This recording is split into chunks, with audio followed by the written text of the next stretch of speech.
이스라엘 백성이 망하는, 그리고 모든 공동체가 망하는 이유는 악인이 많아서가 아니라 그 사회를 막아서는 한 사람이 없기 때문인 것을 우리는 역사적으로 성경적으로 많이 경험을 했습니다. 이스라엘 백성이 광야에서 하나님의 진노를 사서 죽을 처지에 있을 때 모세가 목숨을 걸고 중보기도를 했어요. 하나님, 제 이름을 생명책에서 제하해 주시고 이 백성들을 살려주십시오. 우리 출애굽기를 통해서 그 모세의 간절한 중보기도를 한 것을 잘 알고 있습니다. 하나님께서 이 광야에서 이들을 멸하시면 출애굽한 것이 허사가 되고 주변 나라들이 하나님을 뭐라고 하겠습니까? 하나님 긍휼히 여겨 주십시오. 하나님 자비와 긍휼이 많으신 분 아닙니까? 라고 그렇게 간절히 기도했기 때문에 하나님이 계획했던 걸 처리하시고 가겠다고 하셨어요. 하나님은 유연하신 분이에요. 우리가 인격적이라는 것이 하나님은 경직돼 가지고 한번 하는 거야 막 이런 식으로 하시는 것이 아니고, 우리들이 간절히 기도하고 그러면 그 마음을 바꾸시고 말이 통하고 얘기가 되는 이런 분이란 것을 믿고, 이런 분을 우리가 믿고 있다는 게 얼마나 감사한지 모르겠어요. 에스더도 마찬가지예요. 나라가 다 쫄딱 망하고 민족이 다 멸하게 생겼는데 왕이 호를 내밀지 않으면은 아하스웨로 왕이 왕을 호를 안 내밀고 나갔다 죽는 거예요. 그 죽을 뿐만 아니라 그러면 모든 계획이 무산되는 거예요. 얼마나 두려웠겠어요. 금식하고 나를 위해서, 나라와 민족을 위해서 기도하라고 금식을 선포하고 3일 동안 기도한 다음에 목숨을 걸고 죽으면 죽으리라고 나아갔기 때문에 그 민족이 사는 거예요. 지금도 이스라엘은 그날을 기념하고 명절로 삼아서 부림절이라는 명절을 삼고 있어요. 오늘 제가 얘기하려는 것은 무엇입니까? 저도 그런 성향이 있고, 많은 사람들이 모이 335 모이기만 하면은 비판하는 일은 참 익숙합니다. 뭐 했다며, 나라가 썩었다고 이러면서 이 정권이 이러면서 막 얘기합니다. 그러면 되냐고 말이죠. 그러지 말란 얘기가 아닙니다. 틀린 말도 아니고요. 그렇지만 제가 오늘 드리고 싶은 말씀은 뭔지 아십니까? 그렇게 말하는 건 쉬워요. 그런데 하나님이 찾는 사람은 그렇게 비판하고 그렇게 욕하고 그렇게 비난하고 이런 사람을 하나님 찾는 게 아니고, 그 지경이 되는 그 공동체를, 그 지경이 된 그 상황을 놓고 하나님 앞에 간절히 부르짖고 하나님의 심판을 처리하고 하나님의 긍휼과 자비를 구할 수 있도록 간절히 하나님께 간구하고 기도하는 그 사람이 필요하다는 거예요. 비판하고 원망하고 짜증내고 탓하고 이런 사람이 필요한 게 아니라, 오늘 쭉 읽어보시면 알겠지만 이 22장, 에스겔 22장 전체를 쭉 앞에부터, 오늘 지금 시간이 없어서 뒷부분만 읽었습니다. 앞에 부분 쭉 보면 총체적으로 타락했어요. 총체적으로. 좀 이따 설명하겠지만. 근데 이걸 제가 기도의 시간에도 말씀드렸으면, 이걸 쭉 읽어보면은 이거를 우리 신문이라고 해도 돼요. 신문. 우리 지금 현재 일어나고 있는 것을 갖다가 이대로 성경을 갖다가 따와가지고 기사화해도 하나도 이상할 것이 없어.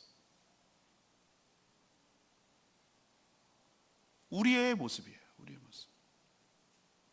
하나님께서 무엇을 지적하는가, 그리고 무엇을 탄식하는가, 무엇을 안타까워하시는가, 이 말 속에 하나님 우리에게 무엇을 기대하고 계시는가, 어떻게 우리가 하기를, 믿는 사람들이 하기를 원하는가, 이 말씀을 잘 이게 캐치해내시고 비난하기 앞서, 원망하기 앞서 하나님의 은혜로 이 나라와 이 민족을 구하고 회복시키는 데 앞장서는 저와 여러분 되기를 소망합니다. 자꾸 오늘 말씀을 통해서 보면 나라, 민족만 거대한 공동체만 생각하는데, 이것을 범위를 좀 좁히면 우리나라 민족을만 생각할 것이 아니라 이 제주도 그렇고 우리 교회도 그렇고 우리 가정도 그렇고, 이것을 더 좁히면 내 자신이 하나님 앞에 이런 상황인데도 우리가 어떤 지경인지도 모르고 살아가는 경우가 많다 이거예요. 그래서 이것을 나에게 동심원을 넓혀서 우리 가정과 교회와 이 지역사회와 나라 민족을 확대해 가면서 적용하고, 하나님의 탄식하는 소리를 들으시고 우리가 어떻게 처신하며 살아야 될지 귀담아 듣는 저와 여러분 되기를 소망합니다. 하나님의 첫 번째 탄식은 이거예요. 24절에 나오는데 24절에 뭐라 하면 인자야. 인자는 에스겔을 말합니다. 너는 그에게 이르기를 너는 정결함을 얻지 못한, 여기서 너라고 의인화했지만 이것은 바로 이스라엘이에요. 땅이라는 걸 보면 알 수 있어요. 너는 정결함을 얻지 못하는 땅이요 진노의 날에 비를 얻지 못한 땅이로다. 진노의 날에 비를 얻지 못한 땅이에요. 우리 가끔 미국의 캘리포니아에서 산불이 나는데 우리랑 스케일이 달라요. 산불이라는 게. 우리는 뭐 동산 하나 탔어요 이 개념인데, 거기는 뭐 제주도만 하는 게 하나씩 타 들어가니까 건조하고 마르고 바싹 마르니까 막 불면은, 낙산사에서 불났을 때 제가 현장에 있었습니다.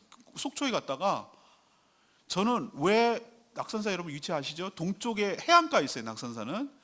그리고 이쪽에서 불이 나기 시작해서 강릉에서 이쪽으로 넘어와가지고 이리 넘어갔는데, 어머 제가 처음 알았네. 눈으로 내 봤으니 의심할 수가 없어. 불이 길을 넘어갑디다. 불이 훅 이렇게 불어가지고 분명히 2차선 도로가 있는데 이 도로가 이렇게 해서 불길이 넘어서 여기를 붙더라고. 내가 눈으로 보니까 이야 무섭구나. 무섭구나. 그렇게 불 내리기 시작하면요 꺼도 한계가 있어. 사람이 끄는 게 한계가 있어. 산불이 나면은 어떻게 끄겠어요 그거를. 그때 소방관들이 간절히 하늘 쳐다본답니다. 비 내려야 돼. 지금처럼 비가 내려야 돼. 비가 내려야 이게 어떻게 해결이 되지, 해결될 방법이 없대. 아무리 갖다 뿌려도 꺼졌나 싶으면 연기가 모락모락 나서 불이 또 번진다는 거예요. 이 얘기예요. 하나님께서 진노의 그 날에 쏟아붓는데, 불처럼 쏟아붓는데 그것을 막아서는 비를 얻을 수 없는 땅이 되고 말았다. 이 탄식이에요 하나님께서. 왜 그런가 읽지 않았지만 2절 보십시오. 이스라엘이 피 흘린 성읍이 됐어요. 피 흘린 성읍. 피 흘린 성읍. 피 흘렸다는 얘기는 뭐냐면은 무고하게 죽어간 사람들이 수없이 많다는 얘기예요. 생명을 해야 하는 일이 많이 있었다는 얘기예요. 왜 이런 생명을 해야 하는 일이 많은가? 근본 원인을 추적해 들어가면 3절에 22장 3절에 뭐라고 그러는지 아세요? 자기 가운데 피를 흘려 벌받을 때가 이르렀다. 너희가 우상을 만들어 스스로 더럽히는 성이 되었다. 4절에 네가 흘린 피로 죄가 있고 우상을 만들어 스스로 더럽혔으니 너의 날이 가까웠고 내 연한이 찼도다. 그러므로 내가 너로 이방의 능욕을 받으며 만국의 조롱거리가 되게 하였노라 라고 오늘 말씀하고 있습니다.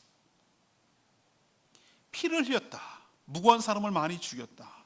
그 밑바탕에는 무엇이 있는가? 우상을 만들어서 스스로 더럽힌 거예요. 여러분 자꾸 우리는 사회적 문제를 이렇게 얘기합니다. 사회가 타락하고 썩은 걸로 알고 있는데 아니에요. 마르크스가 자본론이라는 그 옛날에 금서였는데 요즘은 참 학문을 위해서라도 그걸 봐야 된다고 했는데, 그 밑에 보면 하부 구조를 경제 구조로 봤어요. 저는 그거 틀렸다고 봤어요. 그게 아니라고 난 딱 판단했어요. 인간의 가장 밑에 지금 우리가 살고 있는 것들이 어떤 토대를 만드는 데 있어서 경제가 아니에요. 저는 신앙이라고 생각해요. 모든 삶의 바탕은 아닌 것 같은데, 우리가 아닌 것 같은데, 우리는 어떤 형태이든지 간에 그게 그릇되건 잘못된 건 옳고 간에 밑바탕에는 우리의 신앙이 바탕을 깔고 그 위에 신앙에 무엇을 만들어냈냐면 문화와 전통을 창출해내는 거예요. 신앙의 어떤 형태를 띠는 것이 문화 형태로 나타나요. 문화가 사람의 생활을 양식을 규정하고 그 생활 양식에 맞춰서 사람이 살아가게 돼 있거든요. 그러니까 가장 밑바탕에는 뭐가 문제냐면은 우리의 신앙, 잘못된 신앙이 항상 잘못된 삶을 만들어내는 거예요. 그래서 오늘 여기서 왜 지적하냐면, 왜 피 흘렸을까? 왜 피가 이렇게 많이 흘렸을까라고 생각하면은 그 밑바탕에 파고들고 우리 층을 이렇게 몇 층, 2층, 3층, 3층 탑을 쌓듯이 할 때 보면 제일 밑에 하부 기층, 그게 뭐냐면 신앙의 잘못된 신앙의 문제가 있는 거예요. 우상을 만들어 스스로 더럽히기 때문에 그런 삶이 도출되는 것입니다. 하나님 지금 그 얘기를 지금 하고 있는 거예요. 그래서 하나님의 심판을 가까웠고 기한이 찼고 연한이 찼고, 그래서 하나님이 능력과 이방 나라로부터 조롱을 받을 수밖에 없는 그런 상황에 지금 너희들이 처해 있다는 거예요.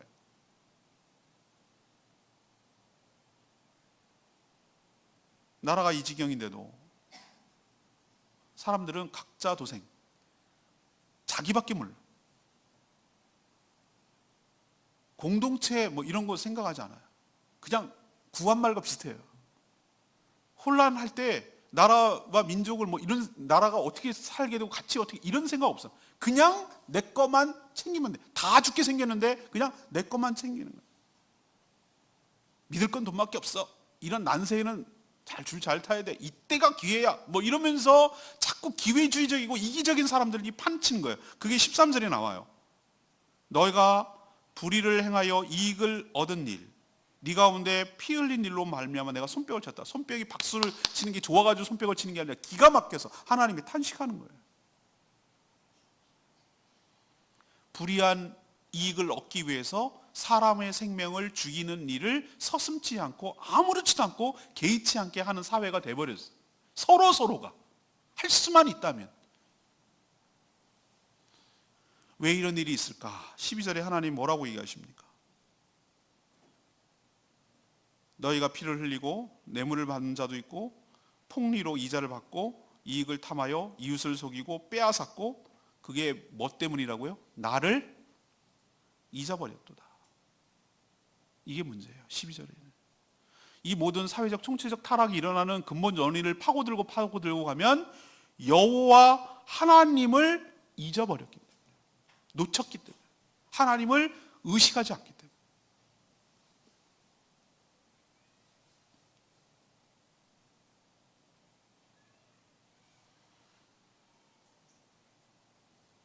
우리도 당장 공기가 나쁘고 뭐 이러면은 금방 죽지 않으니까 뭐 그래도 되나 보다 사는데 그게 차곡차곡 쌓여가지고 그 건강이 얼마나 위험한지, 미세먼지가 왜 위험한지 과학적으로 얘기를 하잖아요, 의사들이. 미세먼지가 혈관을 다 타고 들어가가지고 차곡차곡 다 쌓인다는 거야. 폐에 쌓이고 뇌에 쌓이고 쌓여가지고 그 나중에 쌓이면 이게 이제 병으로 유발된다는 것이. 우리가 당장 금방 쓰러지거나 금방 그렇지 않으니까 하나님을 잊어버리고 사는 것이 별 문제가 안 생기는 것 같이 그냥 사라지니까 그냥 살아가는데, 그것이 어떤 나중에 문제가 생기는지에 대해서 오늘 현상으로 나타나는 것들이 이런 피 흘림과 사회적 불의와 탐욕과 이런 것들로 나타나는 것이고, 그 근본적인 원인을 파고들어서 제일 밑에 들어가면은 하나님을 잊어버리고 사는 사회이기 때문에, 하나님을 의식하지 않기 때문에. 여기서 잊어버렸다는 것은 뭐 건망증 개념이 아니라 하나님을 무시하고 하나님 의식하지 않는다는 뜻이, 하나님을 놓치고 사는 것이죠. 이렇기 때문에 이 하나님의 심판이 임박하고 하나님의 심판을 재촉하는 거예요. 근데 말이죠, 이렇게 하나님의 심판이 재촉되는데, 하나님의 분노가 지금 그게 일어났는데도 불구하고 아까 말씀드렸죠, 비를 내려가지고 이것을 식힐, 이 분노를 잠재울 이 그런 사람이 한 명도 없는 거예요. 너나 할 것 없이 계속해서 하나님의 화를 돋구고 하나님의 심판을 촉구하게 만들고 재촉하게 만들고 그런 자만이 너무 있는데, 이 상황을 안타까워하고 상황을 간파하고 이 상황을 놓고 하나님 앞에 간절히 이 분노를 가라앉힐 만한 사람이 없는 거예요. 이게 더 심각한 문제라고 제가 오늘 얘기하는 거예요. 진짜 문제는 뭔가, 하나님의 심판이 임박했는데도 불구하고 지금이 어떤 상황인지 상황 파악을 못하는 거, 그리고 전혀 문제의식이 없는 거, 그리고 이 상황이 이렇게 됐는데도 불구하고 책임지려는 사람이 없는 거, 비판만 하고 원망을 하고 탓하고 이런 사람은 많이 있는데, 이 상황이 지금 어떻게 지금 흘러가고 있고 이 끝이 무엇인지에 대한 문제의식, 상황 파악, 그리고 이것을 어떻게 하면은 큰일 날 일인데, 지금 이대로 계속 진행하다 큰일 날 일인데 어떻게 하면 이것을 하나님께서 심판을 면할 수 있지, 어떻게 하면 가라앉힐 수 있지, 이렇게 나서려는 자가 없다는 것이 더 큰 문제라는 거예요. 하나님께서 그걸 하나님이 탄식하고 있는 것이에요.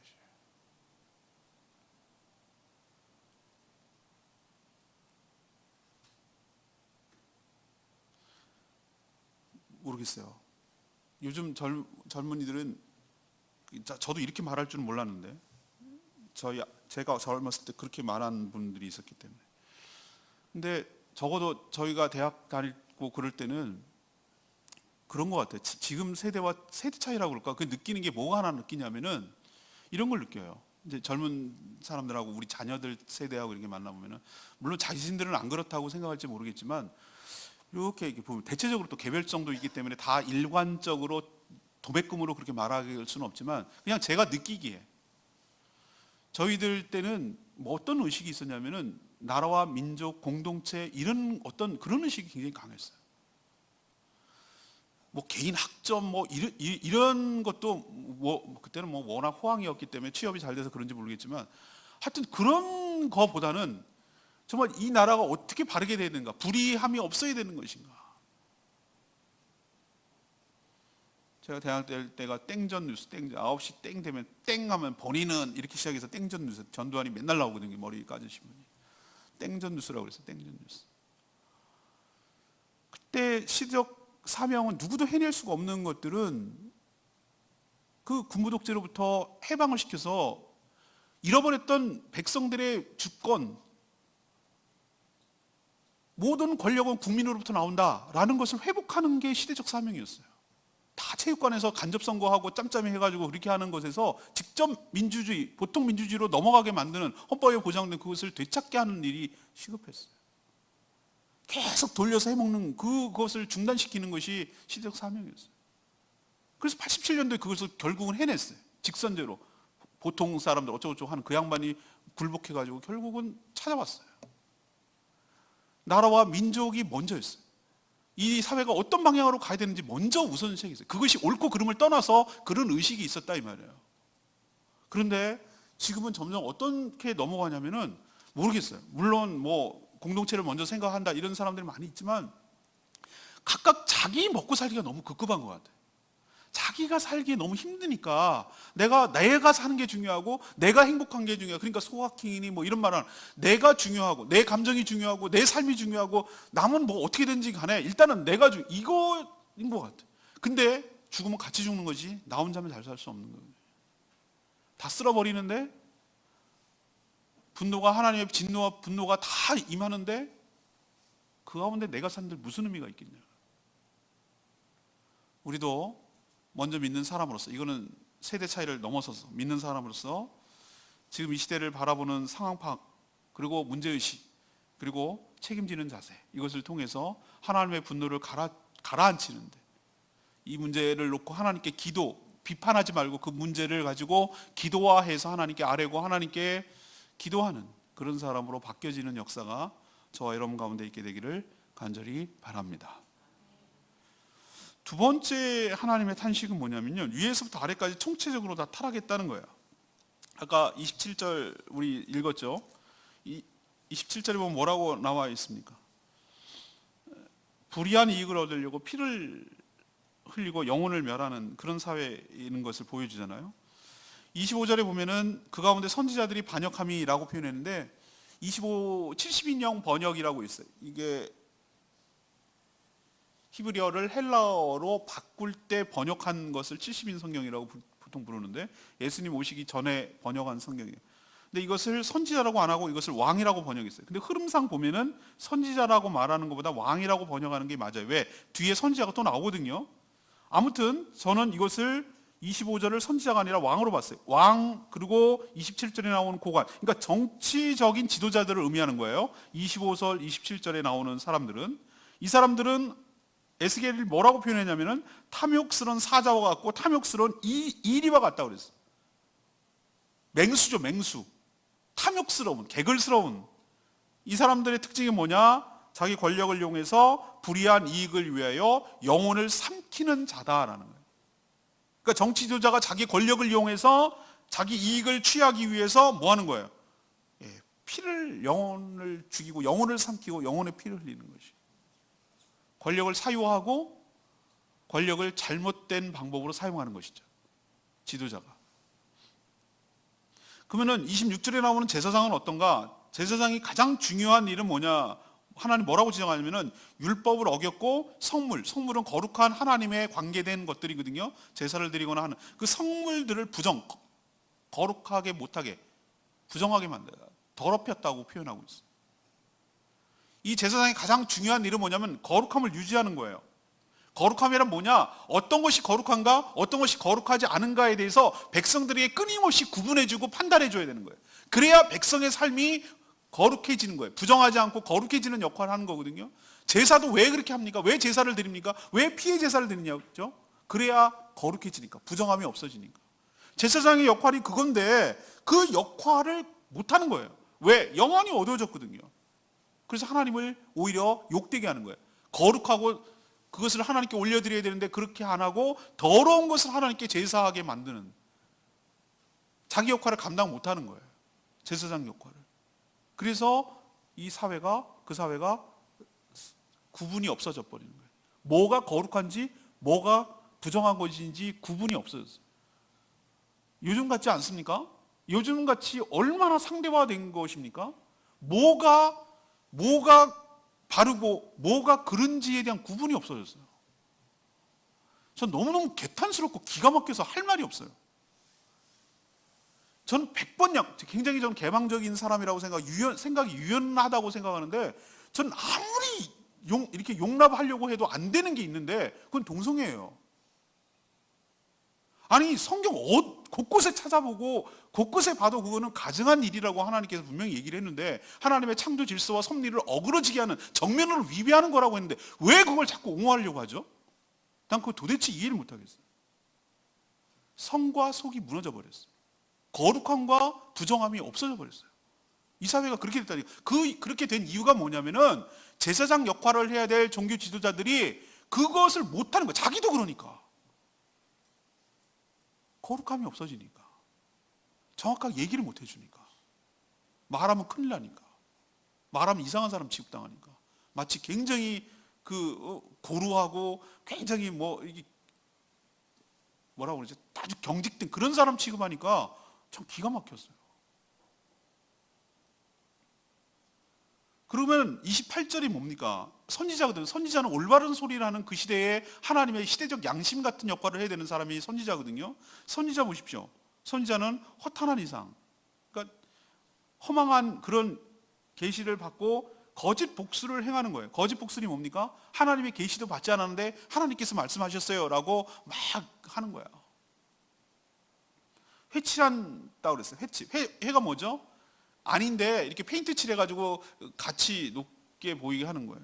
우리도 가끔 아파트 같은데 가다 보면 오래된 아파트 막 이렇게 칠하는 거 보이시죠? 그죠?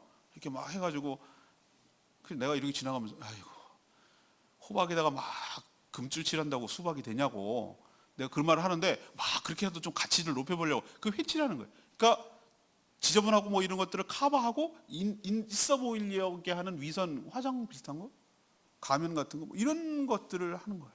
누가? 선지자가. 정직하게 직면하게 만들고 그 시대의 잘못을 갖다가 정확하게 하나님 앞에 아뢰고 정확하게 인식하게 만들어야 될 역할을 선지자가 해야 되는데, 그리고 하나님의 뜻을 온전하게 전파해야 될 책임이 있는데 그 역할을 못하는 거예요. 자, 지금은 그냥 대표적인 그 당시에 그 사회를, 이스라엘이라는 독특한 사회를 이끌어가야 될 세 부류의 지도자에 대해서 지금 얘기를 하고 있죠. 하나는 정치 지도자죠. 고관과 왕들의 역할을 감당하지 못하고 자기의 권력을 사유화해서 이익을 탐하는 것으로, 제사장은 자기 역할을 감당하지 못하고 성과 속을 구별하지 못하고 하나님께 온전한 제사를 드리지 못하도록 만든 책임. 선지자는 하나님 시대 상황을 정확하게 얘기하고 하나님의 뜻을 정확하게 전달하고 그것이 문제라는 것을 인식을 해야 되는, 그걸 못하는 거예요. 그러니 어떤 일이 벌어지는가? 29절에 벌어지는 거예요. 29절. 이 땅의 백성들은 뭐하고? 포악해지고 뭐를 일삼고? 강탈을 일삼고, 또 가난하고 궁핍한 자, 사회적 약자죠. 이런 자들을 뭐하고? 압제하고, 또 나그네 같이 힘없는 자들을 뭐하고? 부당하게 학대하고. 누가? 백성들이. 위에 지도자들이 올바르게 못하니까, 윗물이 맑지 않으니까 아랫물이 흐려지는 거예요. 윗물이 맑아야 아랫물이 맑은데 윗물부터 흐려지니까, 이런 짓을 하니까 그 영향을 받은, 여기서 뺏기면 자기도 누구한테 더 약한 사람을 뺏고, 또 그 사람은 또 더 약한 사람에게 하도급한테 뺏고, 2차, 3차, 4차에서 또 뺏고 이런 식으로 가는 거예요. 그러니까 이 나라가 어떻게 되겠습니까? 총체적으로 썩어 문드러지는 거죠. 자기의 직분, 자기의 권한, 그것이 자기 탐욕의 수단으로 전락해 버리고 말았어요. 예수님께서는 우리에게 직분, 우리에게 주시는 여러 가지 권위의 목적은 섬김과 나눔, 그런 데 있어요. 세우는 데 있어요. 군림하는 데 있는 것이 아니라 자기보다 못한 사람을 책임을 지고 섬기고 나누는데 그 권위의 목적이 있어요. 대통령이 왜 그렇게 많은 권한이 집중되어 있고 왜 사랑과 존경을 보냅니까? 직분, 그 역할이 모든 백성들을 정말 나라를 잘 이끌어가야 될 책임이 있기 때문에 그리고 월급도 많이 주고 권한도 많이 주는 것이에요. 그 권력을 사유화해가지고 자기의 이익을 위해서, 자기의 가까운 사람들 이익을 위해서 그렇게 챙기는 것은 그게 바로 타락한 증거라고. 사법부가 온전하게 서야 돼요. 권력에 흔들리지 말고 정말 법과 양심대로 정확하게 판단을 해야 돼요. 거래하지 말고. 그러니까 저렇게 하니까 백성들이 신뢰를 못하고 저 어려움을 스스로 자초한 거잖아요.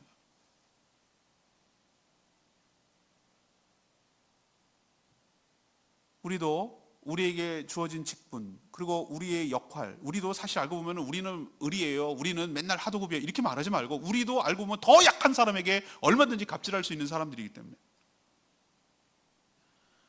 위부터 아래까지 싸우는데 그 중간에 누군가가 막아야 되는데 나도 당했으니 나도 빼앗는다, 나도 빼앗겠으니 나도 빼앗는다, 이런 식으로 도미노처럼 계속해서 하면은 이 나라가 전체적으로 공동체가 다 타락해 버린다는 거예요. 하나님께서 지적하시는 것은 뭐냐? 나라가 이 지경이 됐는데도 여전히 불이한 이익을 얻으려고 자기 것만 챙기고 혈안이 돼서 하고 있는, 공동체를 우선시하는 의식도 없다는 것을 하나님께서 지적하고 있어요. 하나님께서 정말 찾는 사람은 무엇인가? 똑같이 하지 말고, 이 시대의 흐름에 똑같이 타지 말고 역행하고 그러지 않는 사람이 필요한 거예요. 당했다고 너도 당해봐, 이런 식. 남들도 하는데 나는 왜? 라고 이런 식으로 하지 않는 그 사람을 하나님께서 찾고 필요로 하는 거예요. 여러분들 시대를 거슬러 올라가면서, 시대에 역행하면서 남들도 다 같이 간다고 다 죽을 큰 길로, 예수님 표현했잖아요. 다 남들이 멸망으로 가는 길은 넓다고 그랬어요. 사람들이 많이 찾는다고 그랬어요. 생명으로 가는 길은 길이 협착하고 좁고 험해. 찾는 이가 없다고 그랬어요. 찾는 이가. 좋은 게 좋은 거야. 왜 너만 튀니? 이 영화 대사 많이 나오잖아요. 여러분들 이런 대사 많이 하잖아요. 여러분 주변에서 그런 압박 굉장히 많이 받잖아요. 야, 너만 그렇게 잘났냐? 너만 그렇게 의롭냐? 너만 그렇게 똑똑하냐? 다 그렇게 살아. 왜 너만 그렇게 그래? 라고 하는 것에 타협하지 말라고. 그렇게 하다가는 하나님께서 다 죽는다고. 다 죽는 거 안에 나도 포함한다고. 거기에 동조하고 침묵하고 함께했던 모두 나도 죽는다고. 공동체를 생각한다면 나는 그런 시대적 상황에 역행하고 그렇게 동조하지 말고 따르지 말아야 되는 거예요. 그래야 우리가 살 길이 있고 하나님은 그런 사람을 찾고 있다는 거예요. 사랑하는 여러분, 세상이 썩었다고 말하기 전에 썩지 않으려고 발부둥치고 썩지 않으려고 온전하게 자신의 정체성을 유지하고 정말 빛과 소금이 되어서 이 땅을 비추고 이 땅을 유지시키는 빛과 소금 같은 역할을 저와 여러분이 하기를, 하나님 그런 사람 찾고 있음을 기억하시고 그런 사람 되기를 소망합니다. 마지막은요, 이게 오늘 설교의 하이라이트고 가장 강조하고 싶은 말인데요, 30절 31절 말씀이에요. 이 나라가 이제 이 지경이 돼서 망하기 직전인데, 그래서 다 같이 죽을 판인데도 여전히 제가 뭐라고 그랬죠? 탐욕을 부리고 자기가 할 수 있는, 이 사람은 이 방식대로 털고 저 사람은 저 사람대로 부정을 저지르고 이 사람은 이 사람대로 자기 해먹고 뭐 이러고 있는 거예요. 그리고 자기도 이제 뭐 보니까 이거는 아닌 것 같거든. 그러니까 맨날 하는 말이 뭐라고 합니까? 원망하고 사회가 썩었느니, 뭐 이 문재인 정권이 이럴 줄 몰랐느니, 뭐 이게 뭐 이렇게 맨날 안주 삼듯이 맨날 불평하고 비판하고 원망하는 사람들만 주변에 널렸어요. 그래서 해결이 됩니까? 그렇게 원망하고 불평하면 잘 살게 되던가요? 하나님이 찾으시는 사람이 어떤 사람입니까? 불평하고 원망하고 비판하는 사람을 찾는 게 아니라 오늘 30절 말씀에 나온 사람을 찾는 거예요. 이런 땅, 이 땅을 위해서, 이 땅이 어떤 땅입니까? 이렇게 위부터 아래까지 총체적으로 썩고 하나님을 잊어버리는 세상, 그래서 하나님의 심판이 임박하고 코앞에 다가와서 지금 진노의 막 불이 쏟아질 판인데 그 비를 내려서 분노를 좀 가라앉힐 그런 지경인 땅을 말하는 거예요. 이 땅이라고 말하는 것이. 이 땅을 위해서 뭐를 쌓고? 성을 쌓으며라고 말하고 있어요. 성을 쌓으며. 하나님 찾는 사람이 이 땅을 위해 뭘 쌓는 거예요? 성을 쌓는 거예요. 무너진 곳을 쌓는 거예요. 무너진 곳을 쌓는 사람을 말하는 거예요. 여러분, 허무는 것이 쉽습니까? 세우는 것이 쉽습니까? 허무는 게 훨씬 쉽습니다. 세우는 것은 훨씬 몇 배의 힘이 들어갑니다. 어떤 사람이 위대해 보입니까? 있는 거 허무는 사람이 위대해 보입니까? 그것을 부여잡고 세워가는 사람이 위대해 보입니다. 하나님께서는 찾는 사람은 성을 쌓는 사람이에요. 세워가는 사람, 파괴하는 사람이 아니라 건설하는 사람이 하나님이 찾고 있는 사람인 줄로 믿습니다. 교회를 허무는 게 쉬워요? 세우는 게 어려워요? 세우는 게 훨씬 어렵습니다. 근데 하나님은 뭐라고 비판하고 뭐라고 욕하고 뭐라고 탓하고 그런 사람을 찾는 게 아니고, 그런 사람을 쓰시는 게 아니고, 무너진 곳을 어떻게 하신 거죠? 쌓는 사람을 찾고 계세요. 여러분과 내가 그 사람이 되기를 원합니다. 성을 쌓는 사람. 두 번째는 성 무너진 데를 막아서서 나로 하여금 멸하지 못하게 할 사람을 내가 찾는다 그랬어요. 성 무너진 데, 거기에 적군이 들어올 수밖에 없죠. 성이 무너졌으면. 허물어졌다는 걸 알아요. 그러니까 우리가 고통을 느끼죠. 그 무너졌다는 건 상징적인 표현이죠. 경제가 무너지고 정치가 무너지고 무너진 게 보이죠. 근데 그 무너진 곳을 막아서서 하나님의 심판이 막 지금 물밀듯이 들어오게 생겼는데 그것을 막아서서 하나님의 심판이 시행되지 않게 할 그 사람을 하나님이 찾고 있다는 거예요. 그게 바로 저는 이 땅을 부여잡고 이 나라를 부여잡고 비판하는 대신에 골방에 들어가서 나라와 민족을 위하여 간절히 기도하는 자가 이런 사람인 줄로 믿습니다. 비판하고 원망하는 건 쉬워요. 그러나 정말 눈물로 흘려가며 이 나라와 이 민족과 우리 제주도와 이 교회 공동체와 우리 가정들을 위해서 눈물로 하나님께 이 무너진 곳을 내어놓고 정말로 하나님의 심판이, 진노가 임하지 않기를 간절히 기도하는 사람은 너무 드물어요. 저는 하나님의 이런 표현 가운데 이중성을 느낄 수 있어요. 이중적이 나쁘다는 의미가 아니라, 가식적이라는 게 아니라, 앞에 쭉 얘기하는 거 보면 하나님의 심판이 가까웠고 하나님의 심판이 임박했고 막 이렇게 얘기를 해요. 금방이라도 막 그 진노에 불이 쏟아질 것처럼 그렇게 해요. 그럼 그렇게 하시면 되잖아. 근데도 오늘 30절 말씀 보면 뭐라고 그래요? 그렇게 진노를 내릴 건데 누가 좀 날 좀 말려줘라. 그럼 말려줄 사람이 필요한 거예요. 우리 애들 키다 보면은 엄마랑 아빠랑 역할 분담하잖아요. 그게 서로 이제 나중에 익숙해지면은 자녀 키우는데 이제 눈빛으로 교환하면서 역할 분담을 하는 거거든요. 아빠가 막 몽둥이 들고 이제 잡으면 큰일 나요. 그러다 이제 애들 죽이게 생겨서 그러면 어떡합니까? 엄마가 잘 됐다 박수 칩니까? 옆에서? 안 그러거든요. 엄마가 말리죠. 중지하고. 그죠? 아빠 달래고. 그리고 얘네들은 뭐라고 그래요? 막 대신 야단치고 아빠 달래고 막 야단치고 이렇게 할 사람이 필요해요. 그래야 사단 안 나는 거예요. 하나님께서 심판 내려요. 하나님 그럴 수밖에 없어요. 그걸 뭐라 그러지 마세요. 하나님은 그런 분이 왜? 여러분이 하나님이라면 안 그러시겠어요? 이 지경인데?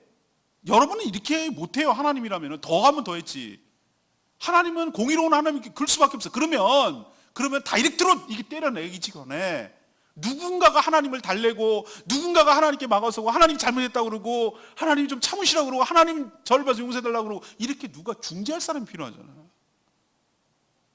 팔을 돋굴 사람이 아니라 하나님 그 사람을 지금 찾는다는 거예요.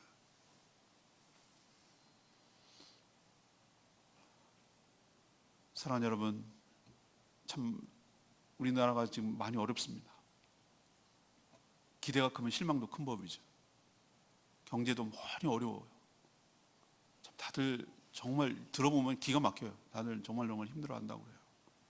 근데 저는 이런 생각이 듭니다. 하나님, 이럴 때일수록 비판하고 원망하기보다는 정말 하나님께 엎드려서 이 나라와 민족을 위해서 무너진 데를 붙들고 간절히 중보해서 하나님의 진노와 심판이 면하도록 기도하는 사람이 되기를 간절히 소망하고, 파괴하고 깨는 것이 아니라 성을 세워가는, 이렇게 힘들고 어려운 가운데도 그 성을 세워보려고 애를 쓰고 발부동치는 그런 사람이 하나님께서 찾고 있는 사람인 줄로 기억하시고 저와 여러분이 그런 사람이 되기를 소망합니다. 잘하는 표현이겠지만 바닷물이 썩지 않는 이유는 그러니까 염분이 많아서가 아니라 3%밖에 안 된다. 3%밖에 안 되는 염분이 있기 때문에 바닷물이 저렇게 썩지 않는 것이다. 바로 소금 같은 역할, 하나님이 찾는 사람이 그 사람임을 기억하시기를 바라고 바닷물 속에 염분 같은 역할을 잘 감당하는 저와 여러분 되기를 소망합니다. 마지막 말씀을 결론 내리면서 이렇게 말하고 싶어요. 좀 제발 하나님의 시각으로 영안이 열려서 이 시대가 어떻게 흘러가고 있는지 시대를 정확하게 판단하고 진단하고 파악하고 문제의식을 갖고 이 상황을 바라보는 하나님의 마음은 도대체 어떨까라고 생각할 수 있는 하나님의 시각에서 우리를 바라볼 수 있는 영안이 열리기를 간절히 소망합니다. 이 영안이 없으면 어두워져서 죽어요. 다 죽는다고. 누가 하나라도 제대로 볼 수 있는 사람이 있어야 되는 거예요. 저와 여러분들이 이 시대 파악을 하고 이 시대를 정확하게 파악하고 하나님께서 지금 이걸 어떻게 하실까라고 생각하고 위기의식을 가지고 책임의식을 가지고 이 문제를 놓고 하나님께 간구하고 기도하는 저와 여러분 되기를 소망합니다. 두 번째는 다 그렇게 해먹는다고 해서 여러분 똑같이 따라하면 안 돼요. 부활해동하면 안 돼요. 다 그렇다고 나도 그러면 안 된다고요. 자기밖에 모르는 이기주의와 개인주의는 다 죽는 거예요. 같이 죽는 거예요. 같이 죽으면 나도 죽는 거예요. 나만 사는 게 아니에요. 나라가 망하는데 뭘 재산을 한들 무슨 그게 의미가 있어요. 교회가 죽으면 나도 죽는 거예요. 가정이 파괴되면 나도 죽는 거예요. 나만 사는 게 아니에요. 착각하지 말아야 돼요. 우리나라가 망하면 나도 망하는 거예요. 그러니 뭐라고 하기 전에 똑같이 따라하지 말고 하나님께서 지적하시는 이런 얘기들 자기의 위치에서 시대를 거슬러 가고 이기적인 탐욕으로 부정을 저지르는 일이 없도록 특히 생명을 해하는 일이 없도록 시대를 거슬리며 살아가는 저와 여러분 되기를 원합니다. 마지막으로 제가 뭐라고 했어요? 파괴는 쉽지만 세우는 거는 힘들어요. 허무는 건 금방이에요. 세우는 게 얼마나 어려운지 아십니까?